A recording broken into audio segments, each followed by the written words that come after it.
O menino me olhou como se soubesse, como se tivesse visto, naquela minha tatuagem desbotada, uma história que ninguém nunca teve coragem de ouvir. O número no meu braço não é um enfeite, não é uma lembrança, é um segredo. E por mais de 70 anos, eu escondi isso de todos, até hoje. Você consegue guardar um segredo por uma vida inteira? Eu guardei, e agora que estou velho, a verdade me pesa mais do que meus ossos. Às vezes eu me pergunto até onde essa história pode chegar. Se ela ainda faz sentido para alguém. Então, se você estiver me ouvindo agora, me conta onde você está. Talvez seu comentário seja só uma linha, mas para mim é como um aceno de volta no tempo. Me chamo Ernesto Müller. Pelo menos é assim que me conhecem há mais de meio século aqui no Brasil. Mas esse não é o nome com o qual nasci, nem o nome que ouço quando fecho os olhos à noite. Nasci em 1934, como Jacob Adler, filho de um sapateiro de Radebeul, no leste da Alemanha. Meu pai consertava botas para os oficiais nazistas, mesmo odiando cada sola que tocava. Era o único jeito de sobreviver. Aos 9 anos, aprendi a ficar em silêncio. Um silêncio espesso, do tipo que cola nos ossos e não desgruda mais. Vivi coisas que nenhuma criança deveria ter vivo. Meu irmão desapareceu em uma noite sem explicação. Tive fome. Passei frio. Meu pai foi por 2 homens de sobretudo. Nenhum deles nunca mais voltou. A guerra avançou e chegou até o meu ser com toda a sua força arrebatadora. Colocaram um uniforme pequeno no meu corpo, rasgaram meus documentos e me colocaram em um trem. Lembro do cheiro de ferro, da madeira úmida, do som do choro abafado. Era só o começo. Cheguei em Buchenwald como quem aterrissa num pesadelo onde ninguém acorda. Um menino tão sensível como eu, cercado de pessoas famintas e aos gritos de dor, em um local em que a fumaça que tinha cheiro de gente defumada. Eu deveria carregar fardos, recolher mantas, obedecer aos comandos, só isso. Mas ali, cada pequeno gesto era uma cicatriz sendo esculpida por dentro. Nunca vou esquecer o dia em que me mandaram ajudar a empurrar um carrinho com corpos cobertos por lona. Um deles tinha cabelo comprido, diferente. Me disseram que era mulher. Eu perguntei o que ela tinha feito. O soldado respondeu: nasceu do lado errado. No dia seguinte, um prisioneiro velho me chamou de olhos de vidro. Perguntei o que ele queria dizer com aquilo. Ele respondeu: porque você já deixou de ver, mas ainda está vivo. Aquilo grudou em mim como uma maldição. Eu não era judeu, nem cigano, nem resistente. Era só um menino com olhos de vidro, tentando não se apagar por dentro. Mas tudo mudou quando um comandante me deu um presente. Um relógio de bolso. Disse que eu era diferente, que servia bem, que eu aprenderia rápido. Eu agradeci, mas entendi, naquele instante, que eu tinha cruzado uma linha. A linha entre observar e ser útil demais. Depois disso, comecei a acompanhar certos oficiais durante as rondas. Via mais do que deveria. Ouvia mais do que aguentava e fingia que tudo aquilo não me mudava, mas mudava.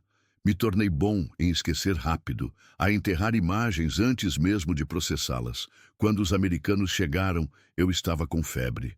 Me esconderam num galpão junto com outros meninos colaboradores. Um dos soldados quebrou a porta com uma coronhada e me apontou a arma. Eu levantei os braços e gritei que era só uma criança. Ele baixou a arma. Fui levado para um campo de triagem com outros deslocados. Lá tive que mentir para viver. Disse que me chamava Ernst, que minha família havia morrido nos bombardeios. Um assistente social me ofereceu passagem para recomeçar no Brasil. Eu só perguntei uma coisa: lá tem trem? Ele riu e me entregou uma passagem com meu nome falso impresso em tipografia torta, Ernesto Müller. A primeira coisa que senti ao descer no porto do Rio de Janeiro foi o cheiro de maresia. A segunda foi o medo de ser reconhecido por alguém que jamais esqueceria meus olhos. O Brasil era quente e barulhento. As pessoas falavam alto, gesticulavam como se estivessem dançando com as mãos. Eu que vinha de um lugar onde até o pensamento era vigiado, me sentia engolido por tanta liberdade. Mas a liberdade também assusta quem nunca a teve. Nos primeiros meses, morei num quarto emprestado nos fundos de uma pensão em Santa Teresa. Os donos achavam que eu era órfão de guerra. E era mesmo, só não pelos motivos que pensavam. Dormia em um colchão de palha, suava à noite como se ainda ouvisse o alarme das torres. Consegui um trabalho com um relojoeiro armênio chamado Artin, um homem seco, mas justo. Ele não falava muito, e isso me confortava. Me ensinou a abrir relógios antigos como quem abre segredos. E eu aprendi rápido, porque a única coisa que eu queria era isso: desaparecer entre engrenagens. Passei a assinar tudo como Ernesto Müller, e a cada vez que escrevia esse nome, era como se apagasse um pedaço do menino Jacob Adler. Era um alívio, mas também uma culpa, porque quanto mais longe eu ia de quem eu fui, mais difícil era voltar. Foi nessa época que conheci Ruth. Ela entrou na relojoaria com um relógio de bolso herdado do avô. Disse que não funcionava desde o dia em que ele morreu. Tinha olhos escuros, expressão de quem não aceitava respostas fáceis. Quando me olhou, pela primeira vez em anos, eu senti medo de ser visto de verdade. Ela voltou dias depois, não pelo relógio, mas pela conversa. Ruth era filha de imigrantes judeus poloneses. Seu avô, o dono do relógio, morrera em Auschwitz. Quando falou isso, me faltou o ar. Ela sorriu sem saber o que causava em mim, e eu apenas disse: sinto muito. Nos encontramos por meses, sempre entre cafés discretos e passeios curtos pelas ladeiras. Ela me contava histórias de família, dos desaparecidos, das marcas que o silêncio deixava nas gerações. E eu mentia, ou melhor, calava, porque contar seria destruir tudo. Mas me apaixonei. Pela primeira vez, senti que talvez eu pudesse ser alguém sem carregar os olhos dos mortos nas costas. Nos casamos em 1960, numa cerimônia simples. Ruth nunca soube a verdade. Eu quase contei. No dia do casamento, escrevi uma carta com tudo, mas queimei. Porque quando a gente sobrevive à sombra, tenta desesperadamente merecer a luz. Mesmo que seja uma mentira. Vivemos bem. Tivemos 2 filhos. Construí uma oficina pequena no subúrbio. Me tornei o alemão do relógio. As pessoas me respeitavam, sem saber que eu era feito de segredos acumulados. Mas a paz é um fio fino. E o passado tem um jeito estranho de encontrar a gente. Um dia entrou na oficina um senhor muito velho. Tinha sotaque pesado. Deixou um relógio antigo para conserto, e antes de sair, olhou para mim e disse em voz baixa, em alemão: "Você era o menino dos sapatos." O mundo parou, o som da rua sumiu, eu congelei, mas ele já estava indo embora. Não voltou mais. Durante semanas não dormi. Revirei jornais, procurei em listas da comunidade alemã, tentei convencê-lo, ou a mim mesmo, de que ele estava enganado. Mas eu sabia que não estava. Foi quando decidi que nunca mais atenderia em alemão. Proibi meu filho de aprender a língua. Comecei a isolar pedaços da minha história, como quem tranca portas de uma casa assombrada. Mas os fantasmas, eles sempre encontram frestas. Hoje, aos 91 anos, vejo meu neto folheando livros de história. E ele me faz perguntas que ninguém nunca teve coragem de fazer. Ontem ele disse: "Opa, você viveu a guerra, né? Como foi?" Eu só consegui responder: "Foi longa." Mas está na hora de contar a verdade. Porque quando a gente morre sem contar a história certa, é como se tivesse morrido 2 vezes. Se você está sentindo o peso dessas palavras, fica comigo até o fim. O que vou contar agora, ninguém nunca ouviu da minha boca, e pode mudar tudo o que você acredita sobre culpa, silêncio e redenção. Algumas noites eu acordo com o som de passos. Não é o barulho da rua, nem da casa. São passos na memória. Eles caminham devagar, como se soubessem exatamente onde me encontrar. Há um rosto que me persegue desde 1944. Um rosto que apareceu por apenas 2 minutos, mas que me olha até hoje. Era de um menino menor do que eu. Cabelos escuros, olhos fundos e uma cicatriz na sobrancelha. Naquela manhã, nos mandaram organizar os pertences de um novo grupo que havia chegado. Sempre vinha alguém novo, mas aquele menino me olhou de um jeito diferente. Não com medo, nem com raiva, com algo pior, reconhecimento. Ele falou algo em Yiddish. Eu não entendi, mas os guardas ouviram. Perguntaram se eu o conhecia. Eu disse que não. Mentira, eu conhecia. Era Samuel, um vizinho de Leipzig. Estudamos juntos por 1 ano antes de tudo desmoronar. Os soldados sorriram com crueldade. Fizeram piada. Um deles me deu um tapa na nuca e disse: se fosse teu irmão, teria que matar também. E então riu.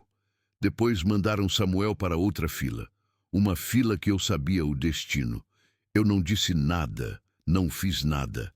Apenas abaixei os olhos e continuei separando sapatos. Quando levantei a cabeça, ele já tinha sumido. Às vezes penso, e se eu tivesse dito algo? Gritado? Me revelado? Talvez morrêssemos os dois.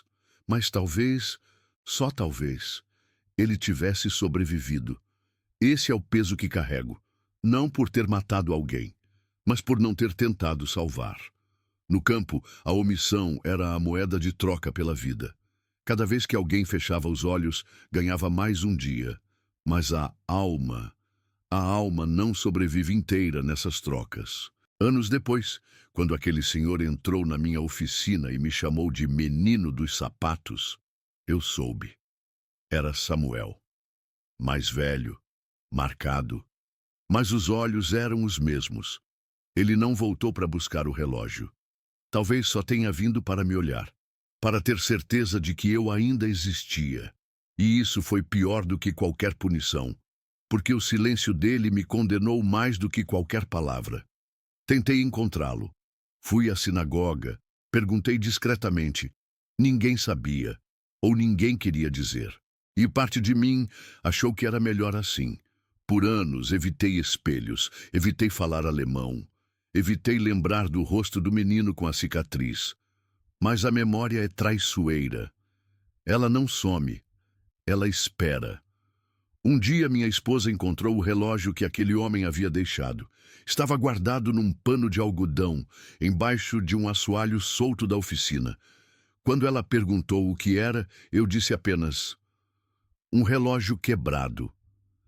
Ela nunca soube, e isso me dói mais do que se ela tivesse descoberto. Porque talvez ela pudesse ter me perdoado, mas eu nunca consegui. Agora, cada vez que meu neto sorri, eu me pergunto: e se Samuel também tivesse tido netos?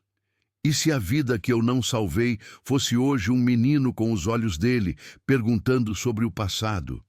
Por isso estou contando tudo, porque não quero morrer sem nome, nem com um nome que não é meu. Se essa história está mexendo com você, me mostra que estou sendo ouvido. Não precisa escrever muito, só diga que me ouviu. Às vezes, é só isso que a gente precisa, ser ouvido de verdade. Demorei décadas para voltar à Alemanha. Sempre tive medo de que aquele chão me engolisse, como se soubesse que eu pisei onde ninguém deveria ter pisado. Mas em 2004, quando minha esposa morreu, algo mudou. Era como se o último elo que me mantinha preso ao presente tivesse sido cortado. Voltei sozinho. Me disseram que Buchenwald era hoje um memorial, um museu da barbárie. Caminhei pelos trilhos desativados até chegar ao portão. Ainda estava lá, o mesmo portão, com a mesma frase de ferro forjado: Jedem das Seine, a cada um o que merece. Entrei. O ar tinha cheiro de tempo. Os barracões estavam limpos demais. O silêncio, muito bem decorado, mas dentro de mim, o barulho era o mesmo.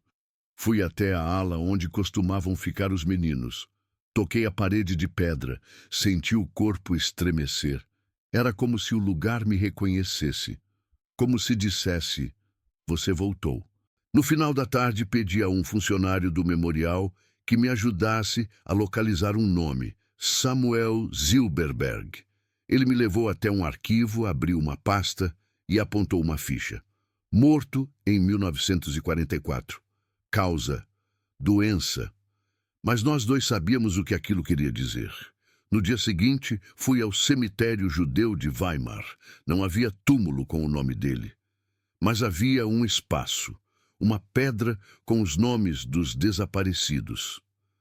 Samuel estava ali, como um sussurro esculpido em granito. Ajoelhei diante da pedra e falei em voz alta pela primeira vez em quase 60 anos. Desculpa, fiquei ali por horas. E quando voltei ao hotel, me olhei no espelho e não desviei o olhar. Pela primeira vez. O velho me encarava com tristeza, mas também com alguma paz. Como se dissesse, agora sim. Quando retornei ao Brasil, meu neto me esperava no aeroporto com uma cartolina pintada. Havia escrito meu nome com canetinha, Ernesto. E logo abaixo, meu herói. Aquilo me dilacerou. Eu não era herói, mas ele acreditava. E por isso, talvez, eu ainda pudesse ser. Na semana seguinte, levei ele até a oficina antiga. Estava fechada há anos, as ferramentas enferrujadas, o cheiro de óleo ainda vivo no ar. Entreguei a ele o relógio, o mesmo que Samuel deixara. Ele me perguntou, esse relógio era seu? Respondi, não, era de alguém que me viu, mesmo quando eu tentava desaparecer. Sentamos no banco da frente da oficina e eu comecei a contar, pela primeira vez, com detalhes, sem esconder, sem florear. Ele ouviu tudo, silencioso. Quando terminei, ele ficou alguns segundos quieto. Depois disse, você não é um monstro, você só teve medo, e o medo não devia matar ninguém. Chorei, não como um velho, mas como um menino. O menino que nunca pôde chorar quando tudo aconteceu. Porque no campo, até o choro era punido. Aquele dia foi o início da minha libertação. Depois daquele dia na oficina, meu neto passou a me olhar diferente. Não com medo, nem com pena, mas com algo raro, reverência silenciosa. Como se soubesse que dentro de mim havia ruínas, mas também sementes. Começamos a nos encontrar toda semana. Ele me fazia perguntas que ninguém nunca teve coragem de fazer. Às vezes duras, às vezes inocentes. Como quando me perguntou, opa, quando a gente tem muito arrependimento, ele morre com a gente? Eu respondi que não. Que o arrependimento só morre quando a gente o transforma em alguma coisa útil. Em cuidado, em alerta, em memória. Ele começou a gravar nossas conversas com um gravador velho.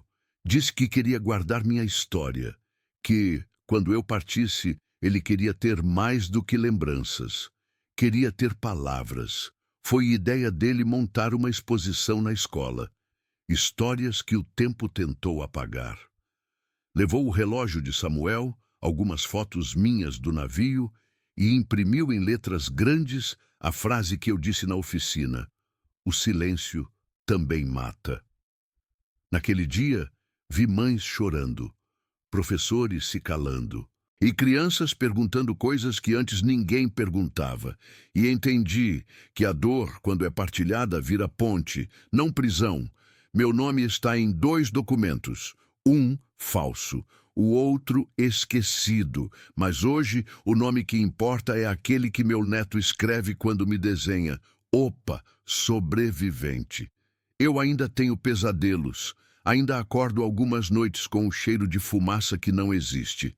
Mas agora eu falo sobre isso, porque quando a gente cala, a dor cresce.